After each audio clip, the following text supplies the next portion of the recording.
A bombshell out of Washington. Federal Reserve Chairman Jerome Powell says he is now under criminal investigation by federal prosecutors, a move he calls unprecedented. In a video released, Powell revealed the Justice Department issued subpoenas tied to testimony he gave before the Senate, involving renovations to Federal Reserve buildings, and warned prosecutors raised the possibility of criminal charges. But Powell says this investigation isn't really about buildings. He believes it began after he defied President Trump, refusing to cut interest rates despite months of public pressure. Powell is now warning the probe could threaten the independence of the Federal Reserve and fundamentally change how America's economy is run. Here's how Powell put it. This is about whether interest rates are set by economic evidence or by political pressure and intimidation.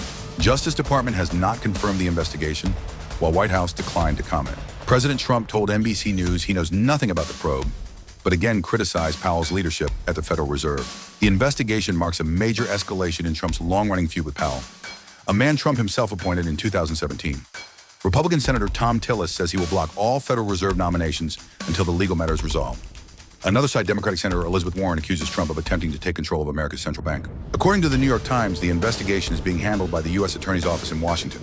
Powell says no one is above the law, but tonight, Washington is asking, is this accountability or political retaliation? Let's watch what Jerome Powell said. On Friday, the Department of Justice served the Federal Reserve with grand jury subpoenas, threatening a criminal indictment related to my testimony before the Senate Banking Committee last June. That testimony concerned, in part, a multi-year project to renovate historic Federal Reserve office buildings. I have deep respect for the rule of law and for accountability in our democracy.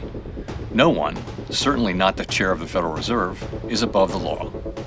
But this unprecedented action should be seen in the broader context of the administration's threats and ongoing pressure. This new threat is not about my testimony last June or about the renovation of the Federal Reserve buildings. It is not about Congress's oversight role. The Fed, through testimony and other public disclosures, made every effort to keep Congress informed about the renovation project. Those are pretexts.